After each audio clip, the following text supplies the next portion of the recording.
ഒരു കഥ ഇങ്ങനെ വലിച്ചു നീട്ടിക്കൊണ്ട് പോകേണ്ട ആവശ്യമുണ്ടോ? ശരിക്കും സിനിമ കാണുന്ന സമയത്ത് തോന്നിയൊരു കാര്യം എന്ന് പറയുന്നത് എനിക്കിതായിരുന്നു.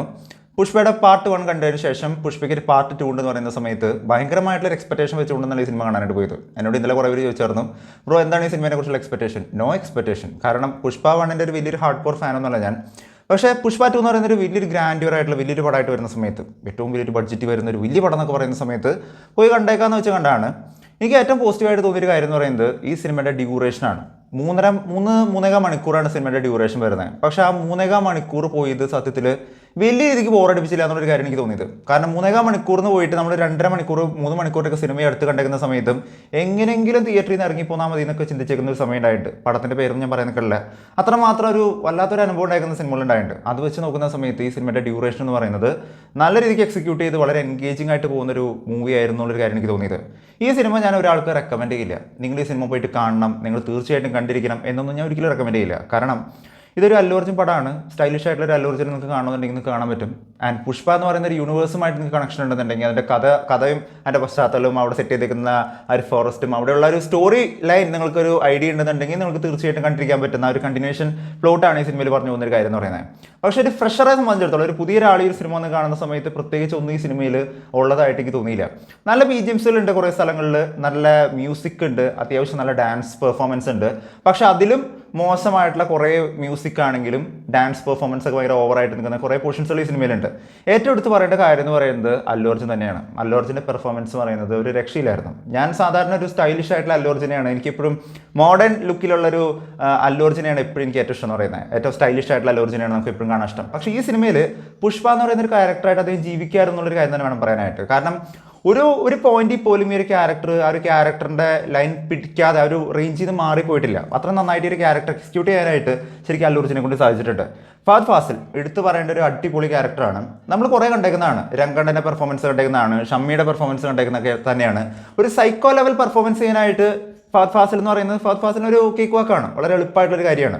ശരിക്കും ഈ സിനിമയിൽ ഫഹദ് ഫാസിൽ ഒരു എക്സ്ട്രീം ആയിട്ടുള്ള ഒരു സൈക്കോ തരം കാണാനായിട്ട് പറ്റും.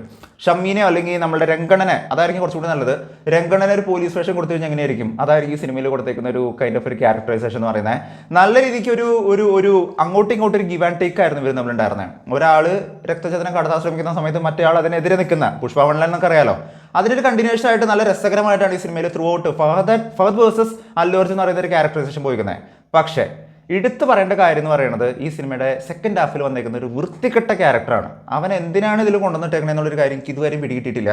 ഒരു 3-ാം ഭാഗം, ഞാൻ തുടക്കത്തിൽ പറഞ്ഞ കാര്യം ഞാൻ ഒന്നുകൂടി റിപ്പീറ്റ് ചെയ്യാണ്, ഈ ഒരു 3-ാം ഭാഗം ഒരു സിനിമയ്ക്ക് വേണം എന്നുള്ളൊരു കാര്യം നിർബന്ധമാണോ എന്നുള്ളൊരു കാര്യം ഞാൻ ചിന്തിക്കുകയാണ്. ഒരു കഥ പറഞ്ഞ് നിർത്തേണ്ടടുത്ത് ആ ഒരു താളം തെറ്റുന്നിടത്ത് ആ ഒരു പാട്ട് നിർത്തണം, അങ്ങനെയാണല്ലോ പറയുന്നത്. പക്ഷേ ഈ പാട്ട് പിന്നെ ഇങ്ങനെ പാടിക്കൊണ്ടിരിക്കേണ്ട ഒരു ആവശ്യമുണ്ടോ എന്നുള്ളൊരു കാര്യം ചോദിക്കുന്ന തരത്തിൽ തന്നെയായിരുന്നു ഈ സിനിമയുടെ അവസാന ഭാഗത്തേക്ക് എത്തുന്ന സമയത്ത്, സെക്കൻഡ് ഹാഫിലോട്ട് എത്തുന്ന സമയത്ത് തന്നെ ഒരു പുതിയൊരു ക്യാരക്ടറിനെ കാണാനായിട്ട് പറ്റിയത്. അവനാണ് ഈ പടത്തിൻ്റെ ഏറ്റവും വലിയ പരാജയം എന്നുള്ളൊരു കാര്യം എനിക്ക് തോന്നിയത്. കാരണം 3-ാം ഭാഗത്തിലേക്ക് ഒരു കാരണമില്ലാണ്ട് വെറുതെ വലിച്ചു നീട്ടിക്കൊണ്ടുപോകുന്ന പോലെയാണ് എനിക്ക് തോന്നിയത്. 3-ാം ഭാഗത്തിൻ്റെ ഒരു ആവശ്യകത ഉള്ള പോലെ എനിക്ക് തോന്നിയില്ല. സിനിമയുടെ അവസാന ഭാഗത്തേക്ക് എത്തുന്ന സമയത്ത് ഒരു എൻ ക്രെഡിറ്റ് കൊടുക്കുന്ന സമയത്തും എന്തിനോ വേണ്ടി ഒരു പടം ഇറക്കുന്നു, എന്തോ ഒരു ബിസിനസ്സിന് വേണ്ടിയിട്ട് മാത്രം ഒരു പടം ഇറക്കുന്നു എന്നുള്ള രീതിക്ക് നമുക്ക് തോന്നിപ്പോകും. കാരണം ഇങ്ങനെ വലിച്ചു നീട്ടി പോകുന്ന ഒരു കഥയായിട്ട് ഒരു 3-ാം ഭാഗത്തിൻ്റെ ഒരു ആവശ്യകത ഉണ്ടോ എന്നുള്ളൊരു കാര്യം നമ്മൾ സ്വയം ചിന്തിക്കും.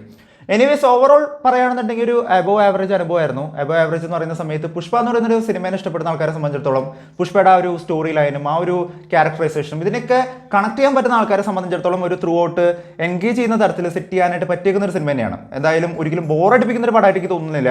ഒരു സ്പൈക്ക് കൊടുക്കേണ്ട അടുത്ത് സ്പൈക്ക് കൊടുത്ത് നല്ല രീതിക്ക് ഒരു ഫ്ലോ ഈ സിനിമയ്ക്ക് കൊണ്ടുപോകാനായിട്ട് സാധിച്ചിട്ടുണ്ട്. പക്ഷേ ഒരു പുതിയൊരാളെ സംബന്ധിച്ചിടത്തോളം, ലോജിക്ക് നോക്കുന്ന ആൾക്കാരൊക്കെ സംബന്ധിച്ചിടത്തോളം നോക്കുകയാണെന്നുണ്ടെങ്കിൽ ഇതൊരു തെലുങ്ക് പടമാണെന്നുള്ളൊരു കാര്യം മനസ്സിലാകാതെ പോയി കാണുന്ന ആൾക്കാരെ സംബന്ധിച്ചിടത്തോളം ഇതിനകത്ത് ഒരുപാട് ഓവറായിട്ടുള്ള സീനുകളും ഒരുപാട് ഓവറായിട്ടുള്ള എന്തൊക്കെയോ വേണ്ടി ഭാര്യയ്ക്ക് വേണ്ടി ഇത്രയും മാത്രം എന്താ പറയുക സ്നേഹം പകർന്നു കൊടുക്കുന്ന ഒരു ഭർത്താവിൻ്റെ കഥയാണോ ഇതൊക്കെ തോന്നിപ്പിക്കുന്ന തരത്തിലുള്ള കുറേ സന്ദർഭങ്ങളൊക്കെ ഈ സിനിമയിൽ കാണാനായിട്ട് പറ്റും. എനിവേസ് ഒരു അബോവ് ആവറേജ് അനുഭവമായിരുന്നു. നിങ്ങൾക്ക് തീർച്ചയായിട്ടും പോയി കണ്ടു നോക്കാം. ഒരു വൺ ടൈം എക്സ്പീരിയൻസ് ആയിരിക്കും എനിക്ക് തോന്നുന്നു. ഒരു വലിയ ഗ്രാൻഡ്യൂറിൽ തന്നെയാണ് സിനിമ സെറ്റ് ചെയ്തേക്കുന്നത്. അതിൻ്റെ ആ ഒരു സിനിമാറ്റോഗ്രാഫി ആണെങ്കിലും ആൻഡ് ത്രൂ ഔട്ട് സിനിമ പറഞ്ഞു പോകുന്ന ഒരു സ്റ്റോറി ലൈൻ ആണെങ്കിലും ഒക്കെയും ഒരു വലിയൊരു ക്യാൻവാസിൽ തന്നെയാണ് സെറ്റ് ചെയ്തേക്കുന്നത്. പക്ഷേ രക്തചന്ദ്രം എന്ന് പറയുന്ന ഒരു കോൺസെപ്റ്റിൻ്റെ അപ്പുറത്തോട്ട് സിനിമ ഡീവിയേറ്റ് ചെയ്ത് പോകുന്നതിലാണ് സിനിമ കുറച്ചൊക്കെ എവിടേക്ക് പാളിപ്പോയതായിട്ട് എനിക്ക് തോന്നിയത്. പ്രത്യേകിച്ച് ഫാമിലി പാസം ഇങ്ങനെയുള്ള കാര്യങ്ങൾ കാണിച്ചിരിക്കുന്ന സമയത്ത് എന്തോ കുറച്ച് ഓവറായി പോയോ എന്നുള്ളൊരു ഡൗട്ട് തോന്നി. തീർത്തും പേഴ്സണലാണ്, ചില ആൾക്കാർക്ക് അത് ഭയങ്കരമായിട്ട് കണക്റ്റ് ആയിട്ട് തോന്നിയേക്കാം.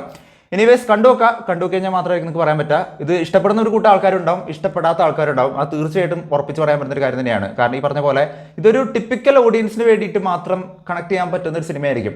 മറ്റൊരു KGF ആവാനായിട്ട് സാധിക്കുന്ന ഒരു പടമാണെന്നോ അല്ലെങ്കിൽ അങ്ങനെ ഒരു വലിയൊരു പടം ആവാനായിട്ടുള്ള ഒരു സംഭവം എനിക്ക് സിനിമയിലുള്ളതായിട്ട് എനിക്ക് തോന്നിയിട്ടില്ല. പക്ഷേ ഓവറോൾ ഒരു വലിയൊരു മാസ് പടമായിട്ട് സെറ്റ് ചെയ്യുന്ന ഒരു കോൺസെപ്റ്റ് ചിന്തിക്കുകയാണെന്നുണ്ടെങ്കിൽ, ഒരു തെലുങ്ക് ആംഗിളിൽ ചിന്തിക്കുന്ന സമയത്ത്, തെലുങ്ക് പടങ്ങളുടെയൊക്കെ ഒരു റേഞ്ച് വെച്ച് ചിന്തിക്കുന്ന സമയത്ത് ഇത് മറ്റൊരു തെലുങ്ക് പടം അങ്ങനെ വേണമെങ്കിൽ പറയാം. പിന്നെ ഫൈറ്റ്സിനെ പറ്റി പറയുകയാണെന്നുണ്ടെങ്കിൽ നിങ്ങൾ ഫിസിക്സ് ഒക്കെ മറന്നേക്കാം. കാരണം അറിയാലോ ഇതൊരു തെലുങ്ക് പടമാണ്. ആ ഒരു ആംഗിളിൽ ചിന്തിച്ച് കഴിഞ്ഞാൽ മാത്രമായിരിക്കും പറയാൻ പറ്റുക. ഇപ്പോൾ ബാഹുബലിയിൽ മറ്റേ പന വളച്ച് പോകുന്ന കോൺസെപ്റ്റ് ഒക്കെ നമുക്ക് അംഗീകരിക്കാനായിട്ട് പറ്റിയിട്ടുണ്ടെങ്കിൽ ഇതും ഒരു തെലുങ്ക് പടമാണെന്നുള്ള രീതിക്ക് കണ്ടു കഴിഞ്ഞാൽ തന്നെ കുറേയൊക്കെ തീരും. പക്ഷേ എങ്കിലും അവിടെയും കുറേ സ്ഥലങ്ങളിൽ നമുക്ക് ഒട്ടും കണക്ട് ചെയ്യാൻ പറ്റാത്ത, ഒട്ടും നമുക്ക് ഡൈജസ്റ്റ് ആവാത്ത കുറേ ഫൈറ്റ് സീക്വൻസുള്ള സിനിമയിലുണ്ട്. പക്ഷേ അത് എക്സിക്യൂട്ട് ചെയ്തിരിക്കുന്ന രീതി, ആ ഒരു കൊറിയോഗ്രാഫി ഭയങ്കര സെറ്റായിട്ട് അടിപൊളിയായിട്ടാണ് ചെയ്ത് വെച്ചേക്കുന്നത്. നമുക്കൊരു മിസ്റ്റേക്ക് എവിടെയും തോന്നില്ല. അത്ര രസമായിട്ടാണ് ഈ സിനിമയുടെ ഫൈറ്റ് സീക്വൻസുകൾ ഒരു സെറ്റ് ചെയ്തേക്കുന്ന രീതി എന്ന് പറയുന്നത്. അത് അല്ലു അർജുൻ ആണെങ്കിലും ഫഹദ് ഫാസിലാണെങ്കിലും എല്ലാവരും ഓരോ ക്യാരക്ടേഴ്സ് അവരോരോ റോള് നല്ല അടിപൊളിയായിട്ട്, ഫൈറ്റ്സുകളുടെ കാര്യത്തിൽ ഒന്നും പറയാനായിട്ടില്ല, നല്ല സെറ്റായിട്ട്. ഫിസിക്സ് മറന്നേക്കാം, ആ ലോജിക്ക് മറന്നേക്കാം. ആൻഡ് രശ്മിക മന്ദാനയുടെ ഒരു ക്യാരക്ടർ പറയുകയാണെന്നുണ്ടെങ്കിൽ വൈഫായിട്ട് നിൽക്കുന്ന ഒരു ക്യാരക്ടറാണ്. അത് എവിടേക്കോ ഭയങ്കര ഓവറായിട്ടുള്ള പോലെയാണ് എനിക്ക് തോന്നിയത്. ആൻഡ് ചില ആൾക്കാർക്ക് അത് ഇഷ്ടപ്പെട്ടേക്കാം. ഒരുപാട് നല്ല മൊമെന്റ്സുകളുണ്ട് കേട്ടോ, അവരുടെ പെർഫോമൻസിനകത്ത് നല്ല ഒരുപാട് മൊമെന്റ്സുകളുണ്ട്. പക്ഷേ കുറേ സ്ഥലങ്ങളിൽ ഭയങ്കരമായിട്ട് ആ ഒരു ക്യാരക്ടറൈസേഷൻ വെച്ച് ചിന്തിക്കുന്ന സമയത്ത് ഓക്കെയാണ്. പക്ഷേ മൊത്തത്തിൽ ചിന്തിക്കുന്ന സമയത്ത് രശ്മിക ആണ് കുറച്ച് ഓവറായി പോയി എന്നുള്ളൊരു കാര്യം എനിക്ക് തോന്നി. ആൻഡ് സിനിമയിൽ ശ്രീലീല വരുന്നുണ്ട്. ശ്രീലീലയുടെ ഒരു അടിപൊളി ഒരു ഡാൻസ് പെർഫോമൻസ് വരുന്നുണ്ട്. പാട്ടുകളൊക്കെ ചില പാട്ടുകൾ നല്ലതാണ്, ചില പാട്ട് മോശമാണ്. പുഷ്പ വണ്ണിനകത്ത് നോക്കുകയാണെന്നുണ്ടെങ്കിൽ സമന്തയായിരുന്നു വന്നായിരുന്നത്. സമന്തയുടെ ഊണ്ടവ എന്ന് പറയുന്ന പാട്ടൊക്കെ ഭയങ്കര ട്രെൻഡിങ് ആയിരുന്നു. ആ പാട്ട് തന്നെ ട്രെൻഡിങ് ആയിരുന്നു. ആൻഡ് സമന്ത എന്ന് പറയുന്ന ആളെ കാണാൻ വേണ്ടി മാത്രം സിനിമ പോയി കണ്ടേക്കുന്ന ആൾക്കാർ നമ്മുടെ നാട്ടിലുണ്ടായിട്ടുണ്ട് അല്ലേ. പക്ഷേ ആ ഒരു ആംഗിളിൽ ചിന്തിക്കുന്ന സമയത്ത് ശ്രീലീലയുടെ പെർഫോമൻസ് ഒക്കെ അടിപൊളിയായിരുന്നു. പക്ഷേ പാട്ടെന്ന് പറയുന്നത് അങ്ങനെ ഭയങ്കര ഒരു ട്രെൻഡിങ് ആവുന്ന ഒരു സംഭവമായിട്ടൊന്നും എനിക്ക് തോന്നിയില്ല. പക്ഷേ ഈ മറ്റേ ഫീലിങ്സ് പറയുന്ന പാട്ടൊക്കെ നല്ല അടിപൊളിയായിരുന്നു, നല്ലൊരു അനുഭവമായിരുന്നു. അതിൻ്റെ സെറ്റിംഗ് ഒക്കെ നല്ല അടിപൊളിയായിരുന്നു. ഫാമിലി എന്ന് പറയുന്ന ഒരു കോൺസെപ്റ്റ് പുഷ്പയ്ക്ക് ഇല്ലാത്തൊരു സിറ്റുവേഷനാണ് എന്നത് പറയുന്നത്. ഫാമിലിനെ തിരിച്ചു പിടിക്കാനായിട്ട് നോക്കുന്ന ഒരു കഥാപാത്രം കൂടിയാണ് പുഷ്പ. ആ ഒരു ആംഗിളിൽ ചിന്തിക്കുന്ന സമയത്ത് സത്യത്തിൽ ഈ ഒരു സിനിമ ഇവിടെ വെച്ച് തന്നെ ഫിനിഷ് ആയിട്ടുണ്ട്. കാരണം സിനിമ കണ്ടേക്കുന്നവർക്ക് അറിയാൻ പറ്റും, സിനിമയുടെ അവസാന ഭാഗത്ത് കൃത്യമായിട്ട് കൊണ്ടുവന്നെത്തിക്കാനായിട്ട് ഇവിടെ വെച്ച് സിനിമ ഫുൾ സ്റ്റോപ്പ് ഇടാനായിട്ടുള്ള സാധനമാണ് ശരിക്കും ഈ സിനിമയിൽ ഉള്ളതെന്നുള്ളൊരു കാര്യം എനിക്ക് തോന്നിയത്. പക്ഷേ സിനിമയുടെ അവസാന ഭാഗത്തേക്ക് എത്തുന്ന സമയത്ത് ഒരു മൂന്നാം ഭാഗത്തിലുള്ള ഒരു കണക്ഷനായിട്ട് വേറൊരു വലിയൊരു സൂപ്പർ സ്റ്റാറിൻ്റെ ഒരു ക്യാമിയോ ഇതിനകത്ത് വരുന്നുണ്ട്. ആൻഡ് മലയാളം എന്ന് പറയുന്ന നമ്മുടെ ലാംഗ്വേജിന് കൊടുത്തേക്കുന്ന ഇമ്പോർട്ടൻസ് എനിക്ക് ഏറ്റവും ഇഷ്ടപ്പെട്ട കാര്യം എന്ന് പറയുന്നത്, ഇതിനകത്ത് ക്രെഡിറ്റ് കൊടുക്കുന്ന സമയത്ത്, എൻ ക്രെഡിറ്റ് ആയിക്കോട്ടെ അല്ലെങ്കിൽ തുടക്കത്തിൽ എഴുതി വരുന്ന ക്രെഡിറ്റ് ആയിക്കോട്ടെ, ഇതൊക്കെ കൊടുക്കുന്ന സമയത്തും പക്ക പ്രോപ്പർ മലയാളമായിട്ട് ഇംഗ്ലീഷ് പോലും യൂസ് ചെയ്യാണ്ട് നമ്മുടെ തന്നെ ലാംഗ്വേജ് യൂസ് ചെയ്തിരിക്കുന്ന ഒരു കോൺസെപ്റ്റ് എനിക്ക് ഭയങ്കര ഇഷ്ടപ്പെട്ടായിരുന്നു. ആൻഡ് ഇതിനകത്ത് കുറേ ഭാഗങ്ങൾ കുറിയൊക്കെ കൊടുക്കുന്ന, അതായത് കല്യാണക്കുറി കൊടുക്കുന്ന രംഗം കാണിക്കുന്നുണ്ട്. അതിനകത്ത് പോലും ഈ മലയാളം ടൈറ്റിൽ അല്ലെങ്കിൽ ഈ മലയാളം അക്ഷരങ്ങൾ വെച്ചുകൊണ്ട് കൊടുത്തേക്കുന്ന ഒരു കോൺസെപ്റ്റ് ഒക്കെ ശരിക്കും ഒരു നല്ലൊരു അറ്റംപ്റ്റ് ആയിട്ട് എനിക്ക് തോന്നി. കാരണം അതാത് ലാംഗ്വേജിലുള്ള ആൾക്കാർക്ക് ഇത് അവരുടെ സിനിമയെന്ന് സ്വയം തോന്നിക്കുന്ന തരത്തിൽ സെറ്റ് ചെയ്തേക്കുന്ന ഒരു കോൺസെപ്റ്റ് ഒക്കെ നല്ല അടിപൊളിയായിരുന്നു.